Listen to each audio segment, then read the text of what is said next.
welcome to the fourth episode of Griffinscope Tarot, where we're learning to unlock the meanings of tarot cards without textbooks.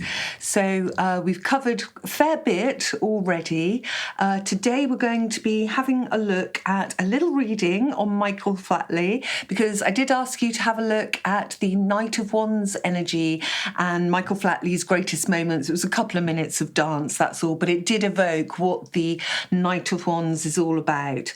One of the things I want to impart to you today is always look at the minutiae details. So one of the things that brought me, after, so many years of reading, and I'd missed it with the Rider-Waite, I was out in the garden, I trod on a snail. You know when a snail, and you hear the crunch and you've got the horrible slimy between your feet. And I was holding the tarot cards at the time, and one of them dropped out. It was the Nine of Pentacles. And if you look really closely under a magnifying glass, you'll see that there's an actual snail there. And that's what I'm talking about. Don't miss the finer details in the cards. They're so important, and they can be a real turning point to any reading. So, looking at Michael Flatley, I did put some cards out for him. I asked the question, tell me about his character, with that Knight of Wands energy, and this is what came out. So, we've got the Sun energy, which would represent that va-va-voom, firing on all four cylinders. We've got the Wheel of Fortune, also the Wheel of Karma. I do feel like he was destined to dance with his feet of flames. Destiny here, the Wheel of Fortune, has brought the bounty of being the star. He's absolutely the star of the show. He carries it under his name. In the spotlight, getting the acclaim. People are attracted to him because of that charisma that's carried in the fire energy over here and being embodied in the Knight of Wands. So not an old man necessarily going with this one in this particular situation. And also look at that King of Wands there. So going from a knight energy, developing his talent, to a king. He calls himself the Lord of the Dance, doesn't he?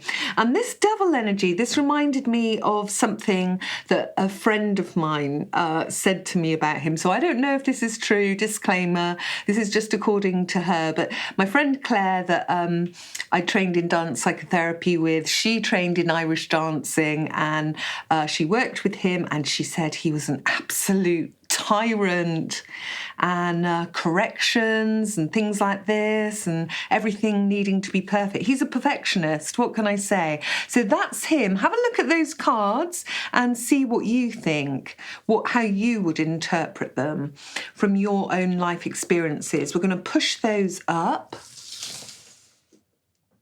and this is your homework for today. So those of you that have crossed over from through the Griffinscope actual readings, you will know that I was going on about an ice skater called Yazuru. He was dancing to a piece called Let Me Entertain You by Robbie Williams. And I associated his character with the Knight of Cups. Notice how so being an ice skater, he's dancing on iced water. He's bringing in beautiful, the girls just go wild for this ice skater. It's mental. All the flowers and everything on the ice afterwards, the teddy bears, this kind of thing. But he's bringing in a kind of a new, different love of ice skating, which is more up to date and modern. He's carrying that message. And, look at that. The world dancer here, success, accomplishment. This young man is going to make the King of Cups, absolutely. He's romantic, he's graceful on the ice and elegant. He looks a little bit androgynous, as sort of a little bit manga-y kind of thing. I don't know, I hope I'm not offending anyone there. But yeah, an incredible dancer. So that's how I was looking at that one. Now, this brings me to my next point. We're looking at aces, upright or reversed.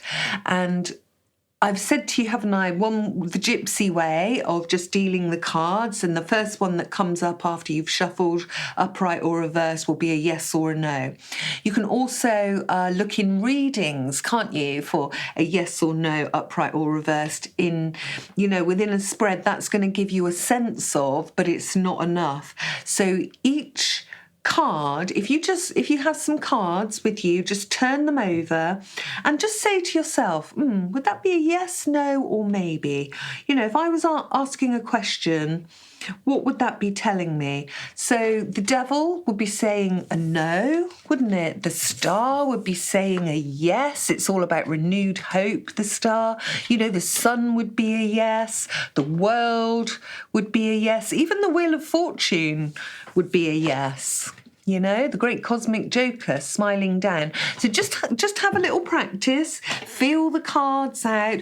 The tarot cards themselves are very silky, I feel, no matter what deck you get. And it takes a while to kind of wear them in, a bit like a pair of shoes. And, ladies, we haven't all got, my hands are like spades, but, women tend to have smaller hands. So, you can always adjust it the way you hold the cards. You can hold them this way and shuffle, or that way. Different decks, different sizes. The romantic tarot is tiny, really, compared with that one. But just quickly on a positive, I do have 3 miniature or travel decks of the Crow Tarot to give away to the best questions. Anything that you want to ask me, I will endeavour to get to grips with, and you will receive a Crow Tarot deck. All right, so let me know. If you haven't got a deck, it's a good one to get going with because you can follow along. And the High Priestess that's on the cover of that, I just wanted to remind you all as well, we are partaking of the High Priestess when we are doing a reading for ourselves or for a client, a querent, that kind of thing. So you're in a very kind of middle of the road stance, a little bit more removed, a little bit cooler. All the flopsome and jetsam from your own life is, on the back burner, offering the client acceptance, genuineness and empathy. All the way. I teach you good, don't I? Okay, so back to the aces. So go through the cards, look at them that way. Also notice the masculinity and the femininity in the aces. So note how the masculinity in the suits of the wands and the swords, they're very phallic, aren't they? So they're going to be more kind of lenient to men, leaning to the masculine.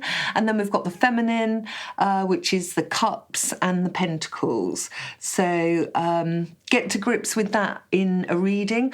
Try not to go beyond the day reading at the moment if you can. 2 or 3 cards maximum. I don't want you to overload yourselves and then, give up and think, oh, that's that. It's too hard. It's not too hard. It's just baby steps, little and often. That's all you need.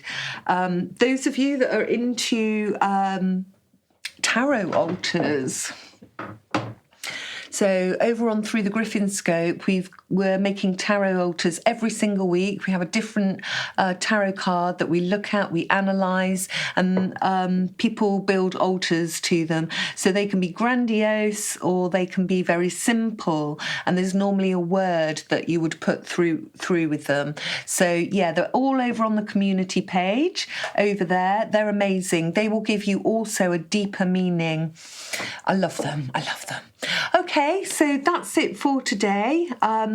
Check out the ice skater Yazuru. Let me entertain you. He is the Knight of Cups for me. Another way of looking, the Knight of Cups has always really been my